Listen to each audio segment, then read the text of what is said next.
Hey, this is Tyler Franklin with Tidewater Seed. I'm in a cornfield in southeast Virginia today. Got a lot of phone calls the past 4 or 5 days about potential replants on corn. About 10 days ago, we had one big rain event move through. And then last weekend, we had 2 or 3 days where in some places had 4 and 5 inches. So in some areas where I'm getting concerns from farmers, we've had 8 to 10 inches in the past 2 weeks, and we've got very young corn plants. The ground is saturated. We haven't had a whole lot of heat, not a whole lot of sun. So we have been looking at some really adverse conditions so far. Leading up to that first rain event, we were dry and hot. So it's a reminder of how quickly things can change. And one thing I really want to talk about is how we need to be monitoring our crop and what to look for in these situations. One thing I talk a lot about is how we can learn something from every single season, but the next season will be completely different. So this season's shaping up to be different as well. And people have been planting across North Carolina and Virginia for over a month now. And so we've got some corn at V5, and we've got some corn that has yet to be planted. So a lot of variability already out there across the state. One thing that I really want to discuss today is what to do if you're considering a replant scenario in your corn. I can say that 100% of the time that either myself or a farmer that I know or a customer has gone into a field that had some areas that drowned out and some areas are fine. Anytime they've gone in there and just kind of spot planted, 100% of the time at harvest, we've regretted that investment and that time. And I'm not just saying that because I don't want to get rid of the seed. We've got a 100% replant policy like most seed companies do. I want you to grow a good crop. I don't want you going out there and wasting your time.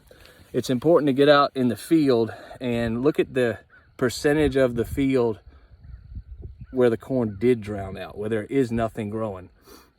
If it's just 10 feet and a swale across the field, when that corn gets chest high, you're going to forget completely about that. You're going to knock down more corn and waste more money going out there and redoing it. Rarely have I seen an entire field need replanting. In some cases I have, but it's very rare. Usually the field is so ununiform and the spots are good and bad. We have to look at the percentage. If 50% of that field is drowned out and 50% is good, what is our average stand? If we're in that 16 to 19,000 plants per acre, probably still don't want to replant. But every field is going to be different.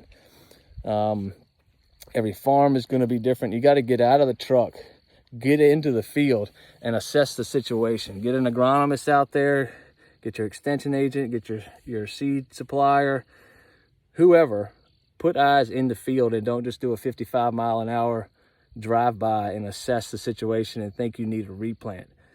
A lot of the corn that was planted this time last week and had a heavy rain on it last Friday, Saturday, and Sunday, and there's ponded water out there right now, we don't know right now what to assess. It's going to take another week before we really know what we have. So assuming we need to replant is a waste of time right now. So we need to give that land more time to really grow and come up. We've had really cool conditions since that first rain event, which is good because corn that is submerged or in really saturated soils and in cool weather can handle that stress a lot longer than if temperatures were warm and that corn plant was really trying to grow fast. So the cool temperatures have really helped this situation. Don't go in there and spot plant unless it's a significant amount. I rarely see an issue. I rarely see a situation that spot planting pays.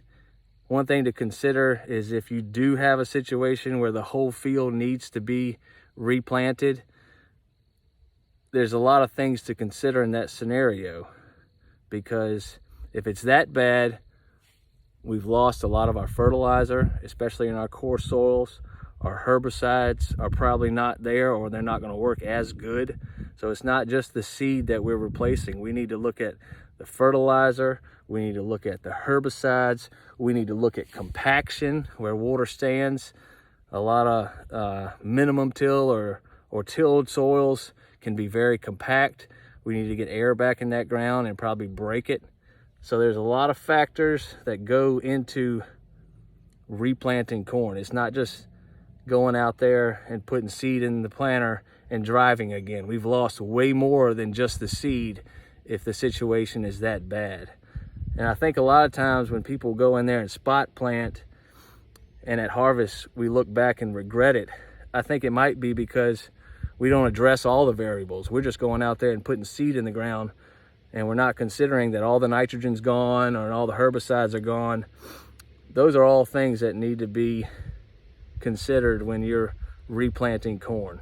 It's more than just going out there and dumping seed in the hopper and driving. So if you don't learn anything from this video, it's to get out in the field and get down on the ground, really assess the situation, see what your limiting variables are, give the corn a chance to grow if it's still really young. And if you're really unsure about what you've got and what to do, don't be afraid to ask for help. Get an agronomist out there, get your extension agent out there, call your seed rep or your local retailer. Get some expert advice out there to help you really assess the situation and come up with a plan to address it.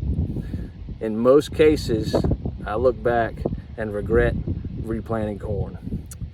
But if the situation arises and I'm able to help in any way, let me know. Thanks.